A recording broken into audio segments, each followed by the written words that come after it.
shoreline docks. But this is anything but a typical year. It's been an unusually cold spring. The spawn was weeks behind schedule, and so has been the milfoil growth. The thick topwater canopies that hold fish in tight, specific spots have yet to be established. Instead, the vast milfoil beds are only partially emerged, forcing fish to scrounge along the weed tops in search of prey. What does that mean for anglers? Just like the bass, they'll have to change tactics on the weed beds. What normally would be a pinpoint vertical presentation to tightly grouped fish will become a faster, more aggressive, horizontal search presentation. And just to make things even more interesting, there's another twist on Tonka this year: high water. In some places, docks are nearly underwater, and low-lying lawns, shrubs, and brush are flooded. Not that that's a bad thing for the fish, but it does offer a challenge for the anglers. In high water, the dock bass have a whole lot more shallow water options, and they won't be easy to zero in on. That means more water for anglers to cover and not long to do it, especially with Tonka's miles and miles of shoreline nooks and crannies. Strange days indeed for early summer bass on Lake Minnetonka. Let's see how it all shakes out when we come back with some pre-fish strategy from the guys, right after this on the Gander Mtn Invitational Pro-Am Bass Tour.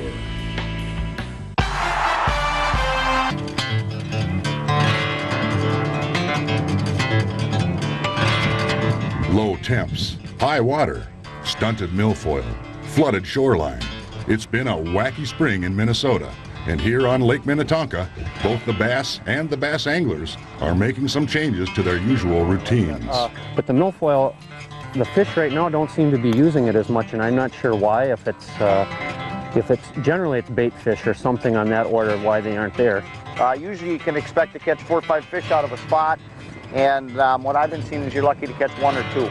A lot of these docks not only have water right up to the tops of them, but some of them are actually floating away. It's really made things different out here and pretty tough when you keep getting all these cold, cool rains, and instead of just a light rain, we're getting like 3 to 4 inches a night.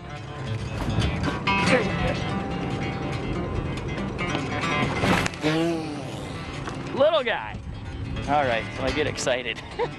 In the milfoil, typically fully emerged by this time of year, the thick clusters of weeds have yet to reach the surface. Bait fish are free to move above the weeds rather than being confined below the floating canopy of a mature milfoil bed. That means the weed bass will be concentrating their hunt for prey just above the weed tops, and so will the anglers. Well, crankbait fishing out here in the springtime, no matter what body of water you're on, lends itself to an opportunity to catch a lot of bass after these fish come off the spawn. And typically what will happen is once these fish are done spawning, they've got to go someplace up on the flats to rest up a little bit and recuperate. With the vegetation just starting to come up and being at different heights and growth rates, and with the mood of the fish centered around the spawn, you've got to search, and the best way to search and cover a lot of water is with crankbaits. Which brings us right to a method we want to talk about, and triggering aspects, and a little feature on a bait, the wiggle wart, which has really done a lot to catch a lot of springtime fish over the year for anglers all over the place. The method we'll talk about and show you is developed to trigger fish just by ticking the top of the grasses. A wiggle wart has a very much of a searching action that is very loose, it's very erratic and wobble, and it's not a subtle triggering action. The fat wraps will do it, the DTs will do it, the shad wraps will do it, but this one will outperform a lot of baits at certain times of the year when you're searching out fish in real heavy vegetation and you're ready to trigger them with the crank. Predominantly when you're deep cranking, you're cranking with the rod tip down to maximize the depth that lure can run. But in this method, this particular method with the wiggle wart ripping over the top of the weeds, you want to decrease how far that lure will dive into the weeds, so you're running with your rod tip virtually about waist high, keeping it parallel with the water, because you want to make sure that you're just nicking the top of the grasses coming out. So basically it's pulling and then just letting that bait just glide over the surface, recovering your line, and then bringing over across the top. And keeping a good load on your rod tip. You'll notice when you do this method, the strikes occur like you're slamming this bait into a concrete wall when they grab it. So just make sure the method is just working the rod tip about waist high, retrieving your slack line, and then there's one just as you're ticking it right over the tops of the weeds. So give this a whirl on any of your favorite lakes where you have any vegetation on inside turns, on points, good solid areas, and those fish might be off by trying to get them with a worm or a jig, and you want to get down there and you think aggressive triggering is the key. Try a wiggle wart sometime. It's not a finesse method. This one's going in and getting them and digging them out. If you're a gardener, it's a nightmare. If you're a bass, it's a dream come true. When rising water levels begin flooding areas that normally are high and dry, it's a brave new world for shallow water fish. I think it's pushed the fish a little shallower than normal, especially in these dirty water lakes. Previously bank-bound brush becomes a haven for minnows and crayfish. Newly flooded grass offers access to larvae and grubs. In essence, it's a high-water, all-you-can-eat buffet, and bass are drawn to it like magnets. We're in like 6 to 8 feet of water, and sometimes even shallower, flipping milfoil, lily pads, any shallow structure that we can find that looks like it's going to hold fish. But what does it mean for anglers? For one thing, it puts a serious crimp in Tonka's famous dock bite. Nice 4 pound fish. Not that the fish aren't there, but try skipping a jig under something like this. Ain't gonna happen. This year, anglers will be limited to fishing the outer perimeters of the docks, and if the fish underneath aren't willing to chase a bait, that's pretty much all she wrote on that subject. Dock fishing is extremely tough with the water high. It just makes you have to keep it that much tighter to the water to get underneath them, and 90% of them you can't even get underneath them because a lot of them have the actual wood missing out of them because they've floated away. One thing anglers will be looking for is flooded areas with hard bottom. Sand, gravel, riprap. Bass tend to relate to the edges where hard bottom meets soft.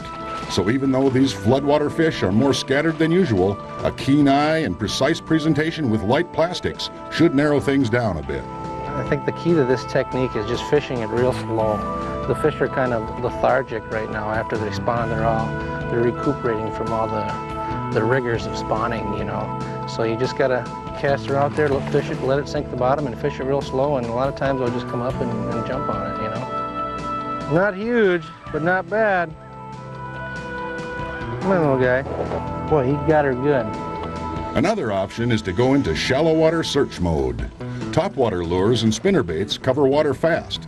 I don't really have a topwater pattern going. It's just kind of almost a early morning search bait, I could almost call it, and kind of just to see how active the fish are. This is a Zero Spook. It's the little bit bigger one, and generally this is 15-pound test, but I generally like to throw it on about a 12-pound test because you get a much more natural action with a lighter line.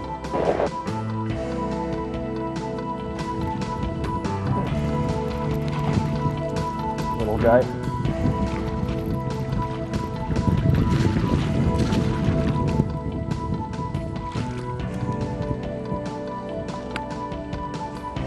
All right. I don't think this guy can say hemi. So even though Minnetonka is home turf to many of the anglers in this week's tournament, the high water makes it a whole new ball game. Well, you know, right now we still got a whole day's practice left. So I haven't totally figured out my game plan yet. Kind of looking for some new fish. That's one thing about Minnetonka. It seems big, but it actually fishes small because there's just a bunch of bays, and basically everybody can see everybody else. And when a tournament gets one on the spot, that spot's pretty much crossed off the map for a while because everybody goes and fishes it. So what I like to do is I like to find new areas and find new fish for each tournament. And if I gotta go to an old reliable spot because I can't find any new ones, I can, but I much rather would have fresh fish than ones that have been beat up. You know, there's been 3 tournaments here in the past couple weeks, and I'm just hoping to make the right decision on which spot to go to. Oh, I just found out I can go into this spot. Look at that. Lots of northerns in Minnetonka. Pike, muskies. Good for the tackle business, though. So who will best adapt to these curious conditions? What's it gonna take to put the big bass in the boat and the big bucks in the bank? We'll find out right after this when we return for Tourney Day on Tonka on the Gander Mtn Invitation. The morning stillness of Minnesota's fabled Lake Minnetonka is torn to foamy shreds in the wake of 116 of the best bass anglers in the upper Midwest. The race is on to find and catch the best this trophy fishery has to offer and perhaps lay claim to the $10,000 top prize. Most of this field is all too familiar with Minnetonka. It hosts perhaps more major bass tournaments each year than any lake in the region. But thanks to the high water and stunted weed growth, the Gander Mountain pros may not be headed to tried and true hotspots. Or, if they are, they're likely fishing them a little differently. Not one of the big boys, but Jeremy Keel is off to a quick start this morning. we'll take him right now. Keel and amateur Pat Steele are working an emerging milfoil bed, and the action is fast and furious.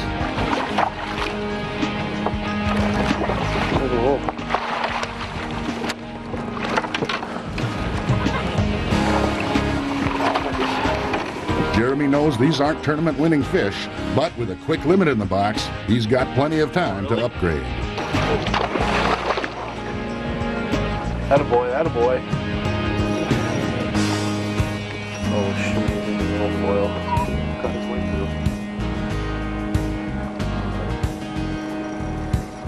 Come on, buddy. Here. There you go. Nice job. This is what was here. It's still here.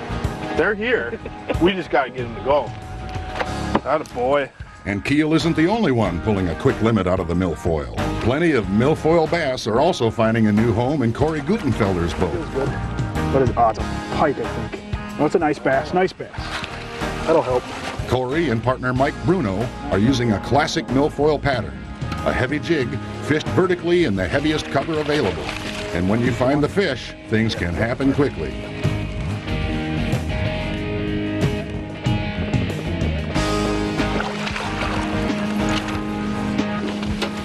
I gotta count them.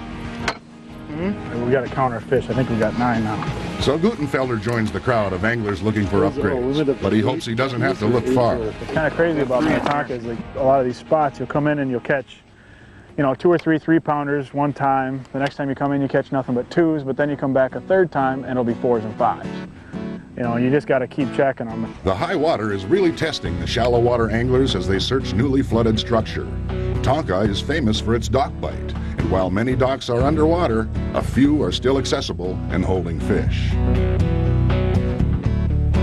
It looks like the bite is on all over Minnetonka.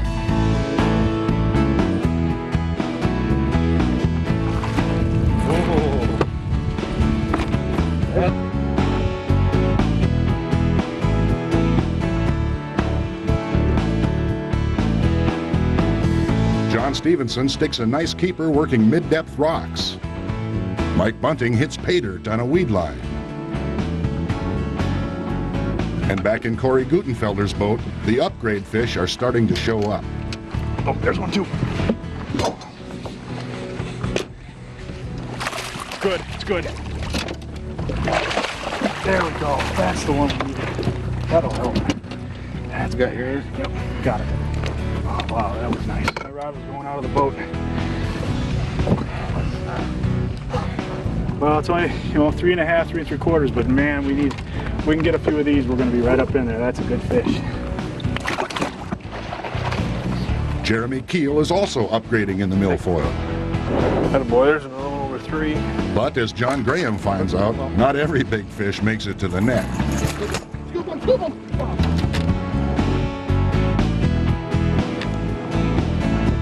With time running out, teams look for that one last kicker to put them over the top. But will anyone find it? We'll find out when we come back. It's weigh-in time on Tonka when the Gander Mountain Invitation... Hi, my name is Danny Suggs, and I'd like to show you today the oxygenation system that the Gander Mtn Bass Tour uses. It's actually state-of-the-art, and it's based around what they call the Oxygenator.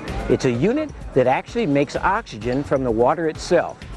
The way it does it, it separates the hydrogen and the oxygen molecules from the water itself, electronically remixes it, and that's how we get oxygen 100% from water that had no oxygen at all. This is a great system that's actually available in all the Gander Mountain stores. They have the live well units and bait bucket units to keep both your live well fish and your bait alive. So get it right there at Gander Mountain.